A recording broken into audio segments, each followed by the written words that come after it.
We've got some pretty bad sun damage here on the top of these mirrors, so we're going to replace that since we have the panel off.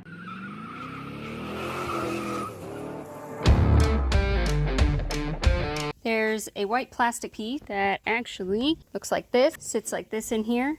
These little indentations right here are where you want to pry, and you're just going to push. It's got a little beat up, but you're just going to push those parts down and pry it out. Focus, there we go.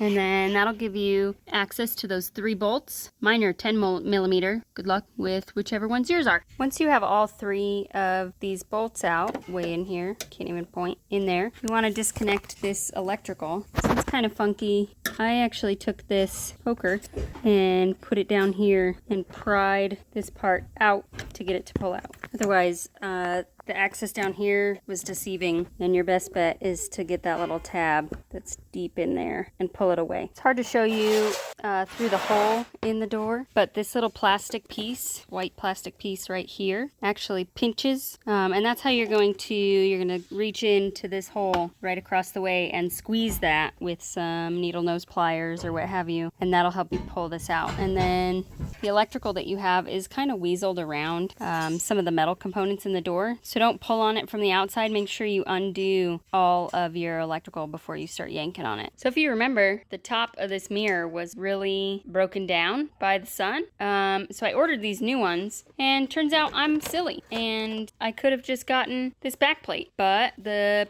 mirrors rattle, and these ones look real nice, and I already spent the money. So I'm just gonna put these ones on. We're gonna go ahead and slide this back on, but I just want to remind everybody to go ahead and feed this wire connector in before you put any of these screws in those holes. Otherwise, you'll have to take it all back off and get that wire harness in there. The last one I pulled out came out of that big circular hole on the left. Turns out that these are different. This is the old one with nuts. This is the new one with some fancy shiny bolts and really nice rubber caps. We did a little finagle with some nuts and washers. It works great. All right, got my flashlight on so you could see. So here's our washer nut setup.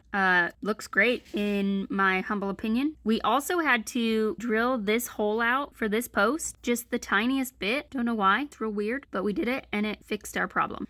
Then the wiring harness comes through the hole, and it actually wraps around. Remember, it wraps around this pole first and then comes out, and it will clip into this spot first. Put in, find the right one, and put in that little plastic holder and see where it's the wiring harness. And then you just clip that in. So that's pushed in, and then you can just come down here and put in your wire like so. You will probably make it look easier than I'm doing. Before we get too far, we obviously want to test it to make sure I didn't do anything stupid and mess it up. So here we go. Shiny, new, not all haggard from the sun like the rest of the car. So that's sweet. So we have the left side, driver's side, same thing, nuts and washers. Wire is wrapped around where I found it the last time and pulled out. I'm gonna put that cover on, plug it in, and test it. And it works.